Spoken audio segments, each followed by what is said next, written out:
My brother filmed his kids destroying my 12-year-old son's custom drone as my parents laughed, but my one cold move made them kneel and beg for mercy. My name's Martin Hale. I'm 38 and I work as a cybersecurity consultant. That's a fancy way of saying I spend most of my time behind screens keeping networks from falling apart. I live a quiet life in a small 2-bedroom house just outside of town with my son Steven, who's 12. It's been just the two of us since his mom left when he was little. No drama there, just one of those things that stopped working no matter how much effort you put in. I don't talk much to people outside work. Most days are simple. Wake up, check client systems, drink terrible coffee, cook something halfway edible, then hang out with Steven. That's my routine. Peaceful, predictable. He's a lot like me at his age. Quiet, always tinkering with something. He likes computers, robots, drones, anything with wires or motors. The kid's smart, smarter than I was at 12, for sure. A few months back, Steven asked me if we could build a drone together. Not buy one, but actually build it. Pick the parts, program it, make it fly from scratch. I hadn't seen him that excited about anything in a long time. So, I said yes. I figured it would be good for both of us. Him to learn, me to actually do something meaningful that isn't for a client who forgets my name 5 minutes after paying me. We called it Echo. It started small, just sketches and a list of parts. We spent weekends going through online forums, watching build guides, comparing motor sizes and flight controllers. Every paycheck, I'd buy a piece or two. Motors, frame, propellers, camera module, microcontroller. Steven would come home from school and go straight to my office. We'd solder, code, test, fail, fix, and do it again. I taught him the basics, voltage, current, how to ground things, how to not fry a board. He picked it up fast. I'd catch him reading about sensors and machine learning instead of playing games. Some nights we'd stay up until 1 or 2. The workbench covered in wires, tiny screws and empty soda cans. Steven's eyes would light up every time something actually worked. The motors spinning, the controller connecting, the LED blinking the right color. He'd say things like, "Dad, this is actually working." And I'd just smile. I didn't tell him, but those moments were the only times in years I felt genuinely proud of something. Outside of our little bubble, I don't have much family support. My younger brother, Liam, he's 35, was always the loud, confident one, the type who could talk his way into anything and out of everything. He works in sales, or maybe used to, depending on the week. He's always chasing something. Crypto, flipping cars, new side hustles that somehow always crash and burn. My parents, Elaine and Frank, never saw any of that as a problem. To them, Liam's a dreamer. Meanwhile, I was steady, which is their polite word for boring. When I was paying rent at 16 and fixing neighbors' computers for cash, Liam was out wrecking cars and laughing about it. Somehow I was still the one who got lectures about responsibility. That dynamic never really changed. I ended up being the family tech guy. The guy who installs their routers, pays their bills when times are tough, and fixes their mistakes while they act like it's no big deal. They call, I help. That's the routine. But in this house, things are different. Here, I don't fix other people's messes. I build. And for once, I was building something that mattered. By late spring, we had every piece of Echo ready. The frame was carbon fiber, lightweight but sturdy. 4 brushless motors, a 1080p camera, custom flight software that Steven and I coded together. We even programmed a basic AI system so it could recognize objects and stabilize itself. We set it up in the backyard that Saturday morning. Steven had barely slept the night before. I told him to stand back just in case it didn't go as planned. I flipped the switch and for a second, nothing happened. Then the rotor spun up with that high-pitched whine. The drone lifted, wobbling a little, then steadied itself in the air. Steven yelled so loud the neighbor's dog started barking. He ran around the yard while I guided it in small circles. The thing actually worked. I landed it carefully on the grass and Steven just stood there staring at it, grinning like it was the coolest thing in the world.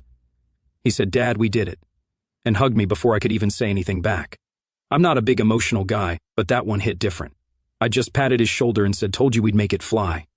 That day stuck with me. It wasn't about the drone. It was about seeing my kid feel proud of something he built with his own hands. For once, I wasn't the guy fixing other people's problems. I was the dad who helped his son create something amazing. Steven spent the rest of that weekend tweaking the code, fine-tuning the motors, and naming all the test flights. Echo 1, Echo 2, Echo Beta. He even started designing a custom shell to protect the core parts. Every night before bed, he'd say, "Can we work on Echo tomorrow?" And every time I said yes. For a while, it felt like maybe life had finally leveled out. Work was stable, the bills were paid, and my son was happy. I didn't know it then, but that was the last peaceful stretch we'd have for a long time. Because in my family, peace never lasts, and Liam always finds a way to ruin a good thing.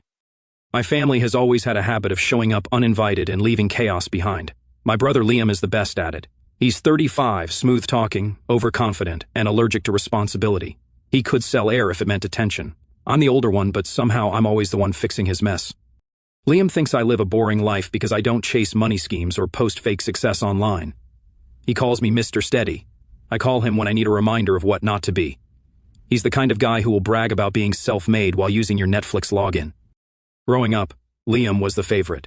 Our mom, Elaine, called him free-spirited. Dad, Frank, just called him a handful and stayed out of it. When I got straight A's, Mom would say, "You should help your brother study."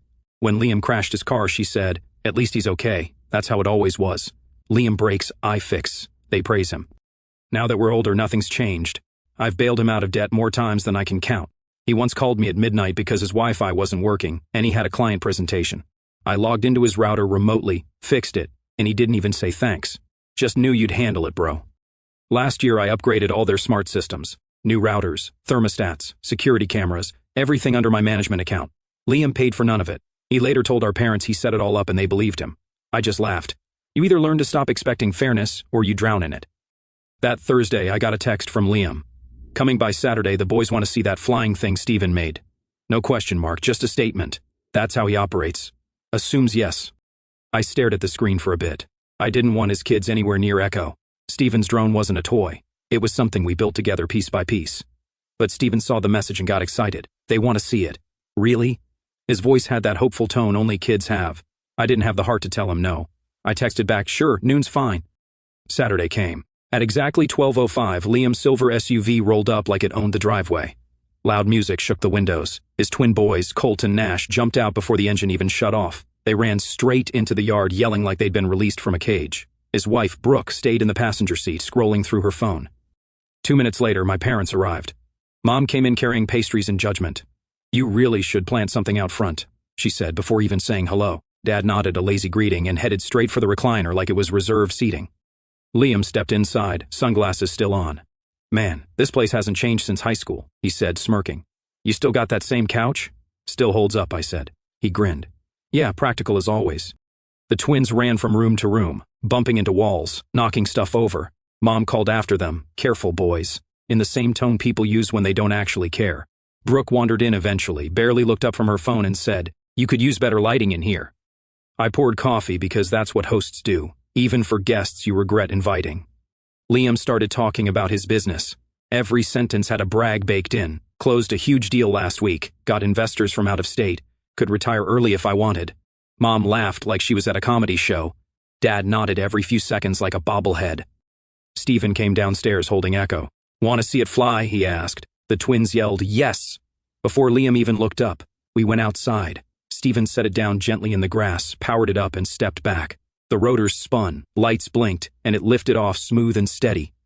He steered it carefully, just like I taught him. Dad smiled. "That's impressive, Martin. He's got your brain." Liam snorted. "Cute little gadget. Bet it cost you a fortune, huh?" "Just time," I said.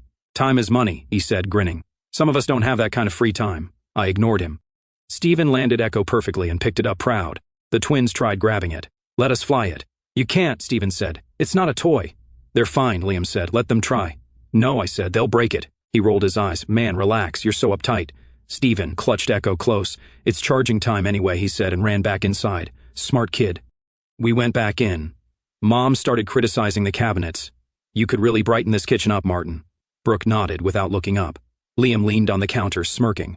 "So, you still doing that computer thing?" he asked. "Cybersecurity consulting," I said. Right. Sitting in front of screens all day. Must be thrilling. Pays the bills." He laughed. "Yeah, but man, you gotta live a little. You're turning into a machine." I just stared at him. Better a machine than a scam artist. He blinked, then laughed it off like I was joking. When they finally left, the house looked like a storm had passed through. Wrappers on the floor, muddy footprints. One of my speakers knocked over. Steven was still smiling though. He said, "Uncle Liam liked Echo." I didn't correct him. No point.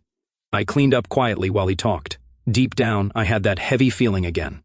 The one that shows up every time Liam visits. He never leaves without breaking something. I just didn't know yet how bad this one was going to be. The afternoon dragged on and everyone had moved into the living room. Liam was mid-story, waving his hands like he was giving a TED talk about his business empire. According to him, he was one big client away from retiring early. Mom, of course, sat on the edge of her seat, nodding and smiling like he was a genius. Dad just gave his quiet grunts of approval every few sentences. I sat there, half listening, half watching the clock. Every story Liam told somehow ended with him saving the day or closing a deal no one else could. He had that salesman voice that fills every corner of a room whether you wanted to or not. Stephen was sitting beside me, polite but restless. After about 10 minutes, he whispered, "I'm going to go work on Echo." I nodded. "Stay upstairs, buddy." Liam didn't notice him leave. He was too busy bragging about his network expansion. Mom chimed in with, "You always were so driven, Liam, just like your father." Frank barely looked up from his phone. I didn't say a word. Then came the sound that made every hair on my neck stand up. A loud, heavy crash from upstairs. Metal hitting something solid, followed by a sharp crack and high-pitched laughter. I was off the couch before my brain even caught up. My heart dropped. I knew that sound. I took the stairs 2 at a time. When I reached Stephen's room, it looked like a storm had gone through it. Echo was in pieces across the floor. Propellers bent, the mainboard split, wires hanging like torn veins. The camera was smashed. The smell of burnt circuits filled the air.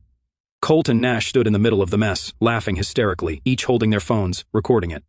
One of them had a small aluminum bat in his hand, dented near the end. Stephen was in the corner by his bed, his face buried in his knees. His shoulders were shaking, no sound coming out, just silent crying. I froze. Everything inside me went quiet. My brain went blank except for the sight of that shattered drone. 3 months of work, all those nights soldering, coding, building with Stephen, gone in seconds.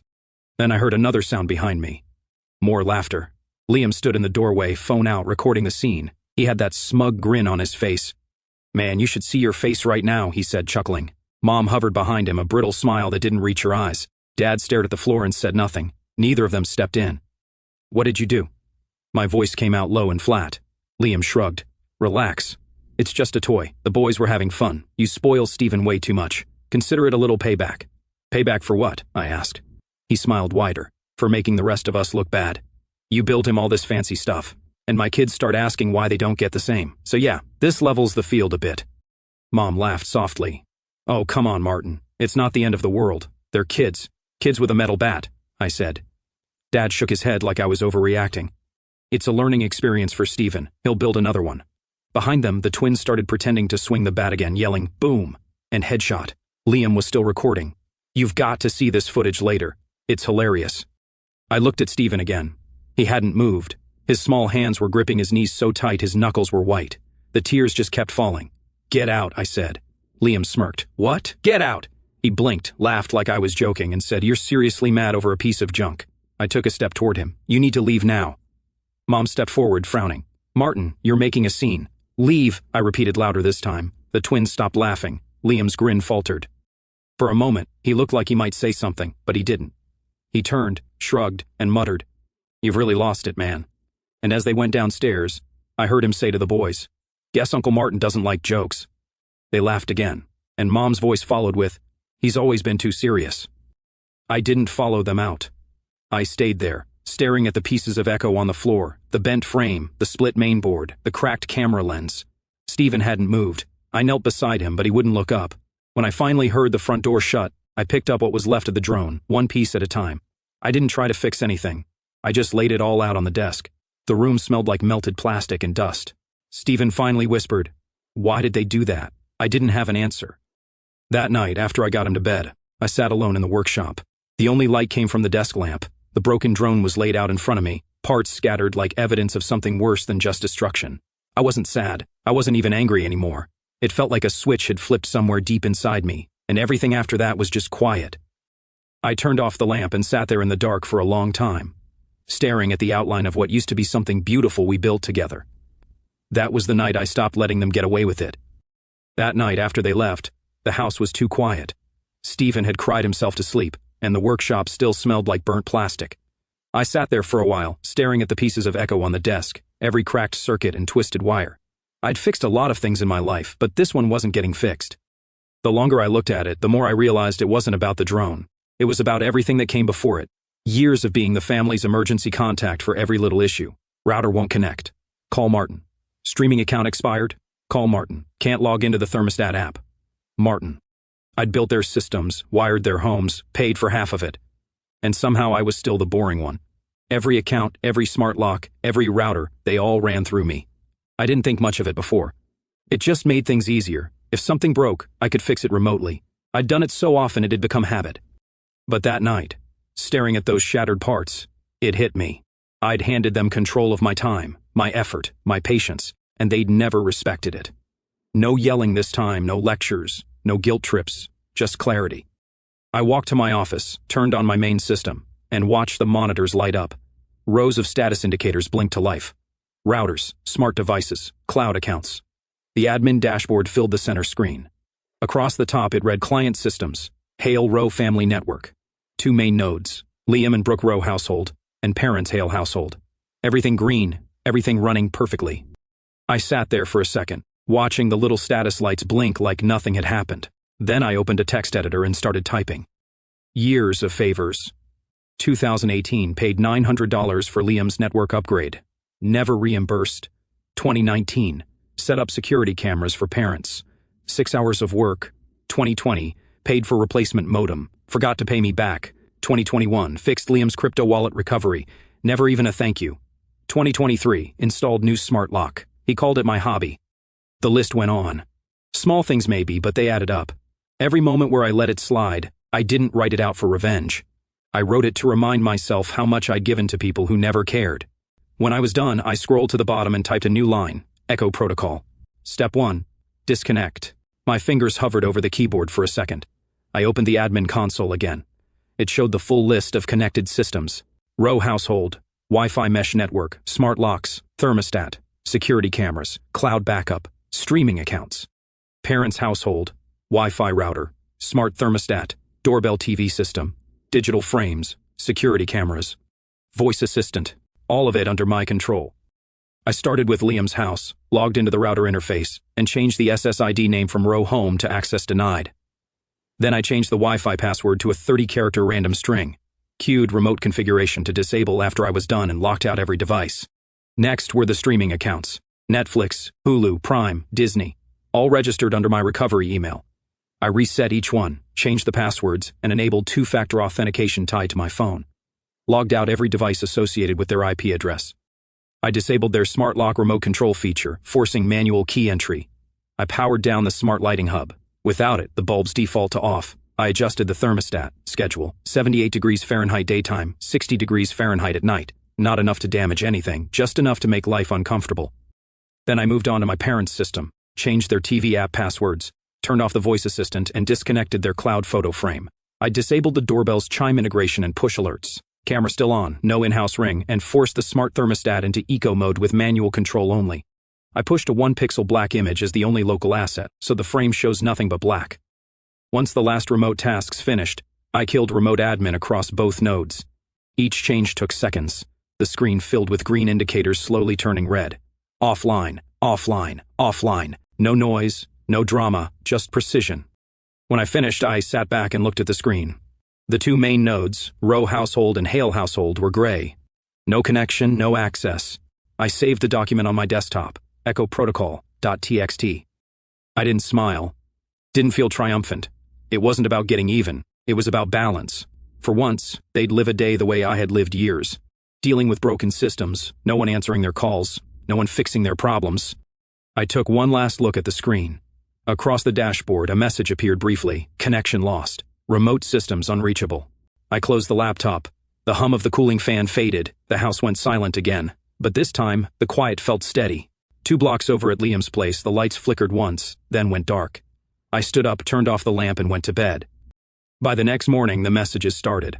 The first was from Liam. Bro, internet's down. You touched something? Then another 10 minutes later, Wi-Fi still out. Office server won't load. My whole setup's dead. An hour after that, a call. Then another, then 5 more. I didn't answer any of them. I poured a cup of coffee and opened my laptop. Not to fix anything, but to start a new project with Steven. We were writing code for a new interface. Nothing fancy, just something small to keep his focus away from what happened to Echo. He was calmer now, focused, asking questions again. That was all I needed.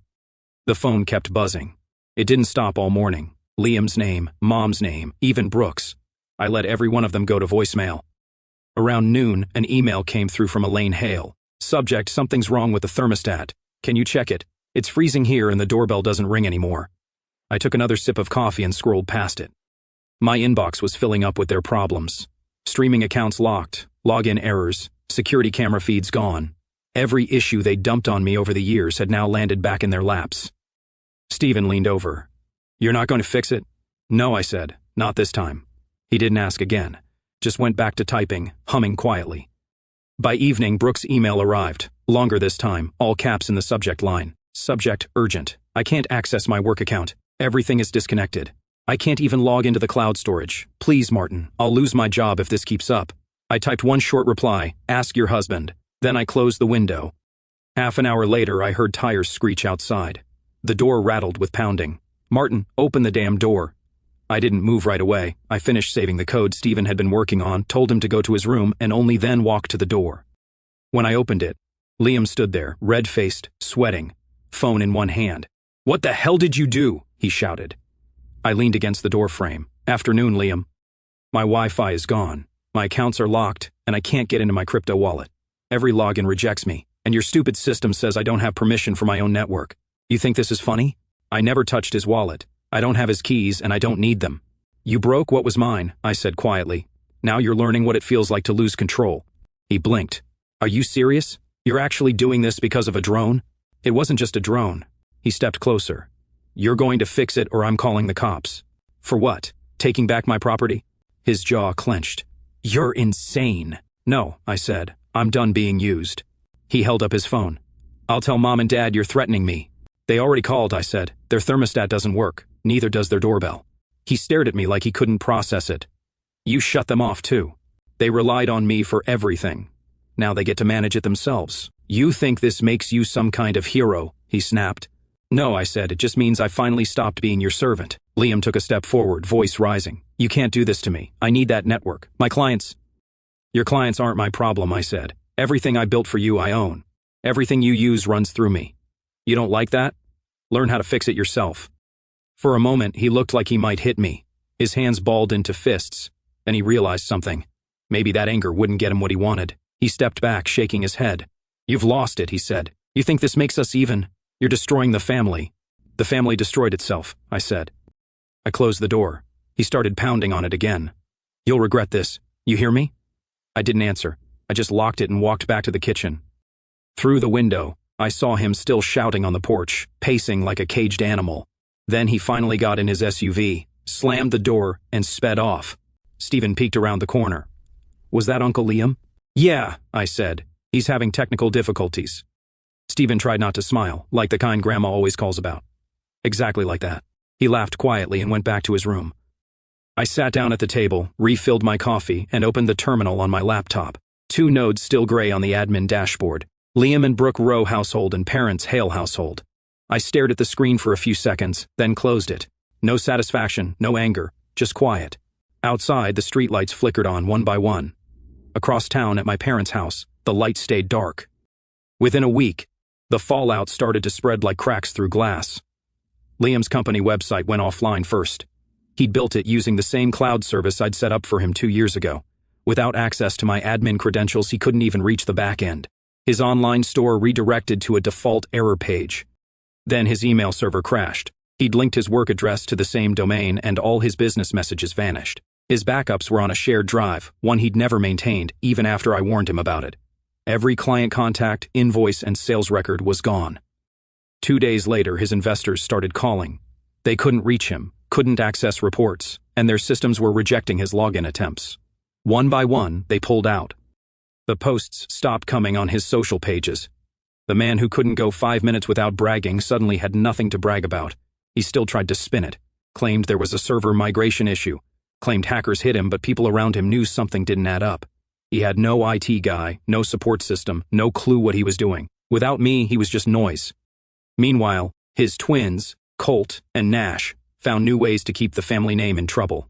The school called him after they spray-painted the gym doors with some dumb slogan about being untouchable.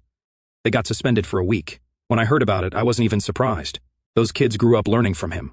Loud, careless, thinking nothing had consequences. At my parents' house, it wasn't much better. Elaine and Frank were constantly at each other's throats. The smart thermostat kept switching to eco mode. The cameras wouldn't connect and their streaming apps demanded new logins. Mom called me at least 6 times, each message angrier than the last. This isn't funny, Martin. Your father's freezing and nothing in this house works. I didn't reply. She had decades of my time. She could figure out a few weeks on her own. While their lives tilted into chaos, mine became quieter. Stephen and I started rebuilding Echo. We called it Echo 2. This one wasn't just a rebuild, it was an upgrade. Stronger frame, reinforced propellers, smarter AI, new flight routines. We worked in sync. I handled the core coding, he handled assembly. He didn't talk much about what happened, just focused. And I let him. The hum of motors and clicking of tools replaced the noise of family drama. On the 10th day, I saw Liam's name trending locally online. He'd posted a long rant on Facebook tagging me. The headline read, "My brother sabotaged my company." The post went on about how I was a control freak, how I'd cut off my family's access to their own property, and how I'd ruined his business out of jealousy. He attached screenshots of blank logins and error pages, claiming I hacked him. The comments came fast. Some people believed him at first, others didn't. He'd built a reputation for bragging, lying, and playing the victim. People started asking questions he couldn't answer. I read the whole thing twice, then left a single comment, "Respect keeps systems running. You should try it." That was it. No insults, no explanations, just that one line. By the end of the day, my comment had 10 times more likes than his post. People screenshotted it, reposted it, turned it into a meme. Within 24 hours, Liam's credibility was gone. Old clients commented stories about him ghosting them or lying about payments. Others shared receipts proving his business had been collapsing for months. By week 2, he deleted his account. Mom tried calling again after that, but her voicemail sounded different, defeated, quiet. Dad didn't call at all. Through it all, I said nothing. I didn't gloat. I didn't reach out. I just kept working with Stephen. Every night, we made small progress. Echo 2's sensors were cleaner, its balance sharper. It responded to commands instantly, even in wind. One night, Stephen looked up from the desk and said, "It's better than the first one." I nodded. "Because we learned." He smiled, then tested the controls. The drone lifted smoothly, hovering in place. The LEDs glowed blue, steady, and calm. No shaking, no hesitation. We watched it float there in silence for a few seconds before he landed it perfectly on the table. "Guess it's ready," he said. "Yeah," I replied. "This one's not breaking." Stephen laughed. It wasn't just about the drone anymore. We both knew that.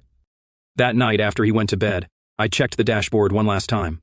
Both Row and Hale systems still gray, still offline, still mine. I closed the laptop and leaned back. No noise from the phone, no new calls, no new emails. Just quiet. Every hum from Echo 2 in the workshop reminded me that peace doesn't come from giving people what they want. It comes from taking back what they never appreciated in the first place. 3 weeks passed before anyone from my family showed up again. It was a Sunday afternoon. Quiet.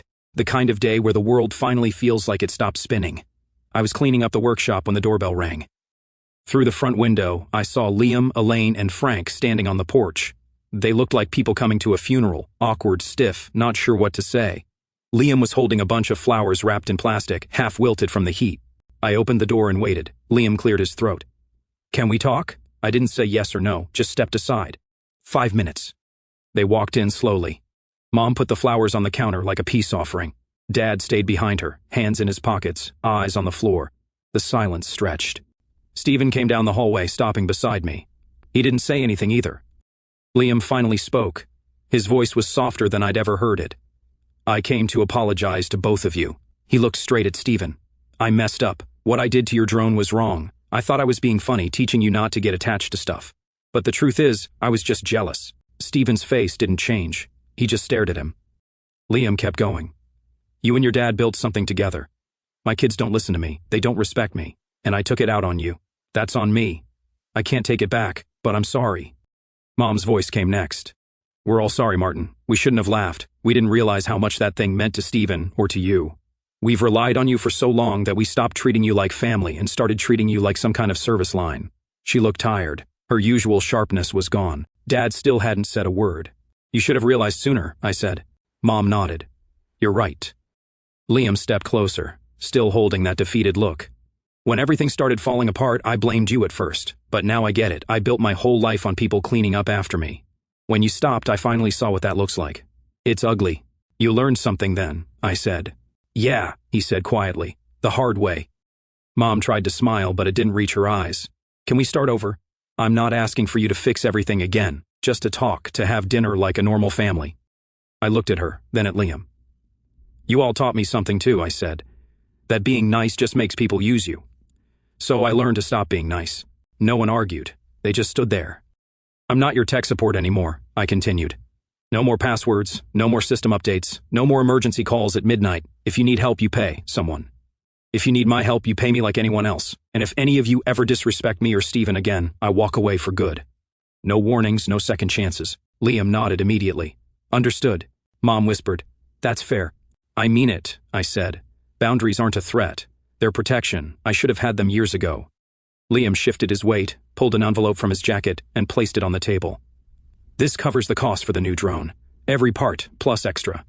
My boys will come here next weekend to apologize in person. No cameras, no jokes. Steven finally spoke. They better mean it. They do, Liam said. They've had a rough few weeks. Lost a lot of privileges. Dad finally looked up. You were right, son. We all depended on you too much. I nodded. Then stop. That was the end of it. No hugs, no fake promises. They thanked Steven for hearing them out, said goodbye, and left. The sound of their car driving away was the best noise I'd heard in years. That night, Steven and I were back in the workshop. Echo 2 hovered in front of us, perfectly balanced, the blue LEDs pulsing like a heartbeat. The air hummed softly. Steven leaned back in his chair, watching it hover. It's better than the first one, he said. Because we built it smarter, I told him. He grinned. And stronger. We let it float there a minute before he powered it down.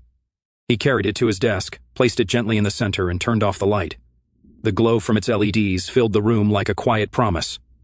When he went to bed, I sat at my laptop. The old admin dashboard was still open. Liam and Brooke Rowe household and parents' Hale household, both gray, offline. I scrolled through the settings, hovered over the last control that still gave me any kind of power over them, and clicked Delete Admin Privileges. Confirmation popped up. Are you sure you want to remove all remote access? I clicked yes. Then I opened the file I'd kept since the night it all started, Echo Protocol.txt. At the bottom, under the list of steps and notes, I typed one last line, Echo Protocol complete. I saved it and shut the laptop. Upstairs, the new drone's light still pulsed in slow rhythm. The sound was steady, almost like breathing. The house was finally quiet. Not empty, just peaceful. For the first time in years, I didn't feel like someone's backup plan. I didn't feel guilty for choosing peace over people who never chose me. That night, I sat in the dark and realized something simple. Peace doesn't come from forgiveness, it comes from freedom, the kind you build yourself, one boundary at a time.